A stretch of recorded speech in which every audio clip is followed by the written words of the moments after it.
Bueno. Como sabemos, Toei Animation fue el estudio de animación de Dragon Ball y Dragon Ball Z. Y pese a que, como todos también sabemos, hizo algunos trabajos horrendos, también creo que es necesario mamarles la pichula cuando sea necesario. Al César lo que es del César. Por cierto, tremenda ensalada es esa, ¿eh? Bueno, que básicamente es eso lo que haremos, ya que tras analizar todas las sagas de Dragon Ball Z, me veo en la completa obligación de hablar de los increíbles especiales de televisión que hicieron de esta franquicia, siendo el primero uno llamado Tata Hitori no Saisuke Sen, que no sé japonés, pero claramente pone que Bardock es un papucho y que es tremendamente sexy. Y no lo digo yo como el maestro Servok, un youtuber maloliente amante del ramen y de las lolis, no, sino que lo dice el ilustre autor de la serie, Akira Toriyama, quien tras ver este corto en los años 90 se vio en la total obligación de canonizar al personaje de Bardock e incluirlo en la tan amada saga de Freezer.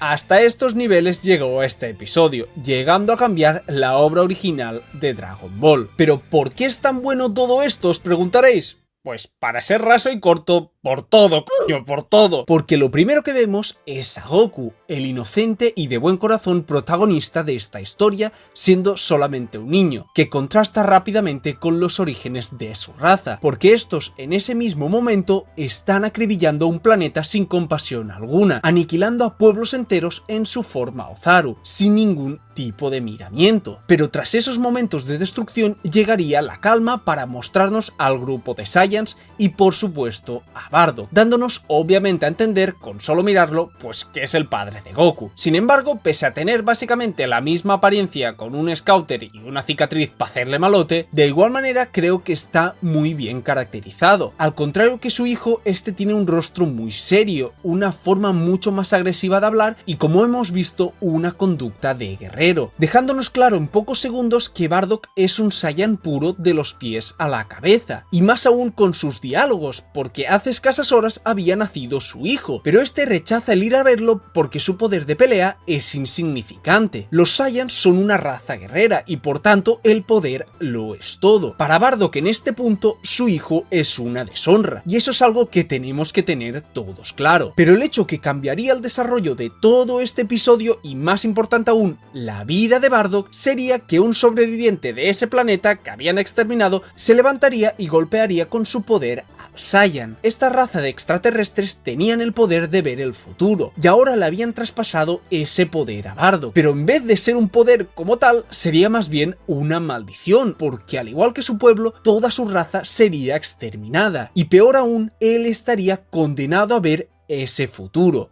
y ser atormentado por no poder hacer nada. Esto puede parecer una locura, y hasta los propios Saiyans se ríen de ello, ya que son la prestigiosa raza guerrera de las tropas de Freezer. Es imposible que nadie pueda vencerles. Por eso aquí se nos hace la transición hacia Vegeta, un guerrero que, al contrario que muchos Saiyans, ya tiene un poder de pelea apabullante, siendo un total prodigio en todos los sentidos. Y como se está cansando de pelear con lechugas, va a buscar a Freezer para que le dé algún planeta para exterminar, y este entra sin ningún tipo de código dentro de la cámara del emperador del universo, con descaro y sin siquiera llamar a la puerta. Y todo eso corroboraría los pensamientos que estaba teniendo Freezer. Como sabemos, lo único que temía este era la leyenda del Super Saiyan, y a su vez estaba viendo cómo poco a poco esta raza guerrera se iba haciendo más fuerte, cumplían con todas sus misiones más eficientemente y ganaban poder velozmente. Incluso tenían el descaro y la osadía de saltarse los códigos que rigen el imperio de Freezer. Si poco a poco tú vas dejando que esto crezca, se vuelvan más poderosos y surjan guerreros como Vegeta, tarde o temprano eso podría, en condicional, podría suponer un problema y grande para su objetivo. Podría desencadenar en una rebelión o incluso peor, en el nacimiento del Super Saiyan. Por eso es que un podría ya es suficiente para hacerle saltar todas las alarmas. Un verdadero emperador no dejaría germinar el brote de la rebelión. Por eso Freezer sonríe cuando escucha que la opinión de Zarbon es la misma, que estos tipos pueden ser un peligro. Entonces se decide, ya que eliminarlos podría, claro está, ralentizar su conquista universal, pero sería apostar por el largo plazo antes que apostar por un corto plazo lleno de dudas y sobre todo de miedo. Por eso aquí toma la decisión que antes que todo se le vaya de las manos, debe exterminar a los Saiyans. Y rápidamente vemos esa decisión hecha realidad. Todos los compañeros de Bardock han sido derrotados, humillados y asesinados, todos por las tropas de Freezer, concretamente por uno de sus referentes,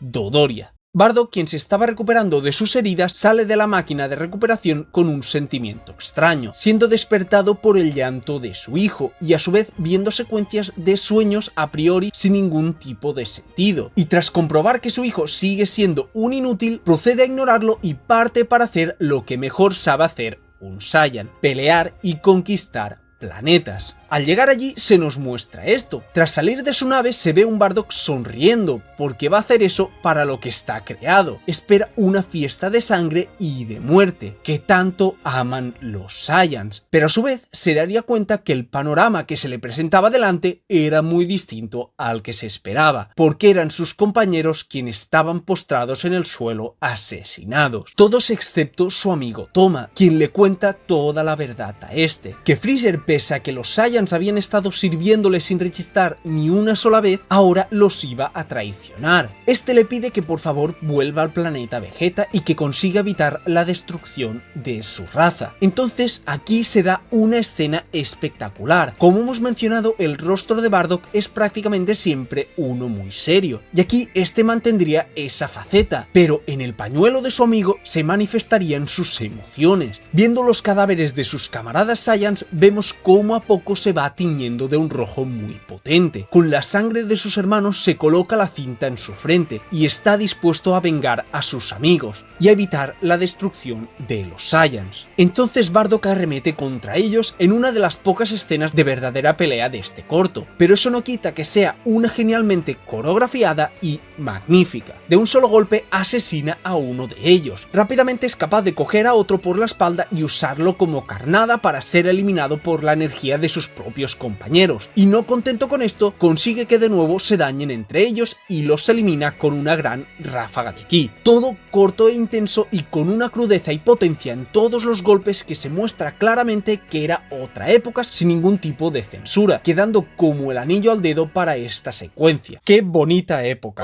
Sin embargo, Dodoria acabaría rápidamente con este y volvería a la base para informar a Freezer, en un detallazo increíble de aquí, ya que cuando se dan cuenta que Bardock realmente sobrevive y trata de volver al planeta Vegeta, a Freezer le da igual, siente que de igual manera no va a poder hacer nada y que va a morir junto a todos los demás, una expresión que cambiaría dentro de poco. Antes de aterrizar, Bardock se cruzaría con la nave de su hijo, siendo una muestra clara del cómo ambos tendrían un destino muy distinto. Mientras uno está condenado a vivir un exterminio y a su vez intentar salvar a su raza, el otro está huyendo de ella e iniciando un camino totalmente alejado de esta. Otra secuencia terriblemente hermosa, pero cuando llega, entonces es cuando todo cobra realmente sentido y cambia totalmente la perspectiva de Bardock, ya que se entera que realmente su hijo se ha marchado a un planeta llamado Tierra, o la Tierra, o bueno, da igual, pero que iba a vivir alejado del planeta Vegeta. Entonces ahí Bardock confirma que todo lo que estaba viendo no eran ilusiones o espejismos, realmente estaba viendo el futuro, y que por tanto su planeta natal iba a ser totalmente erradicado. Moribundo recorre un pasillo donde cae totalmente desmayado, pero sigue viendo secuencias de la vida de su hijo Kakaroto y de la destrucción que haría Freezer. Eso lo hace levantarse porque su hijo iba a tener un destino fuera de ese planeta. No tenía nada que lo ligase a los Saiyans, ni siquiera a su propio padre, quien lo repudiaba por su poder de pelea, pero los demás de su raza no tendrían esa suerte, y eso le empuja a ponerse de pie y a querer evitarlo, porque simplemente no podía abandonar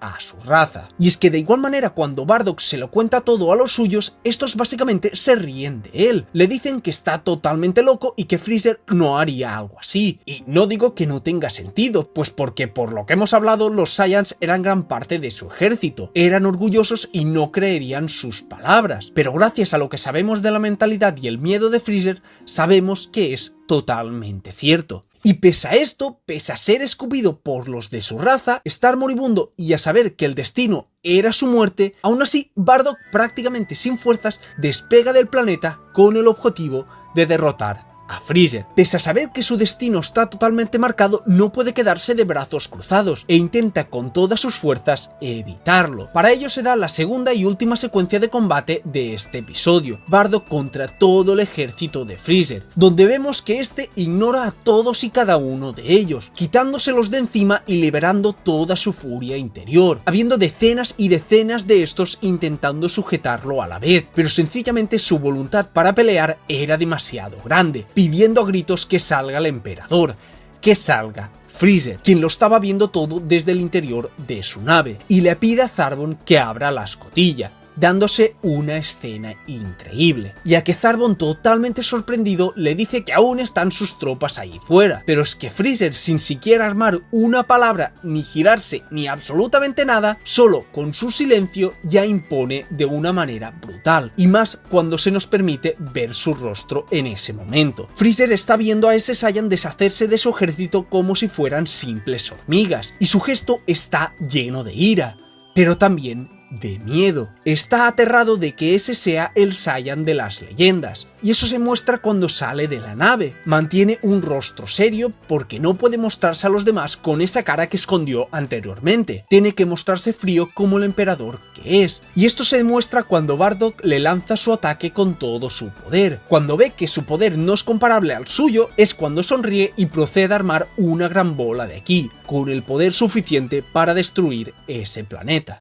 Entonces Bardock recibiría el ataque sabiendo que ese era su final. Al final este no podría salvar a su raza. Pese a saber lo que iba a ocurrir, no pudo evitarlo. Fue repudiado por su propia gente y no pudo vengar a sus amigos. Él luchó y luchó para cambiar su destino, pero simplemente no pudo. En definitiva, no pudo ser el Salvador. Y eso es por algo igual de sencillo como genial. Y es porque él no era ningún héroe. Él estuvo toda su vida luchando y matando por gusto, porque eso es lo que hacía su raza. Por eso alguien así no merecía ser ningún salvador. El poder ver el futuro no era una bendición, sino que era una maldición para hacerle sufrir por todas sus atrocidades y pecados del pasado. Sin embargo, antes de desvanecerse, tendría una visión de su hijo Kakaroto, luchando contra Freezer. Entonces este sonreiría, porque, irónicamente, ese niño por el que no luchó, el cual era una deshonra para él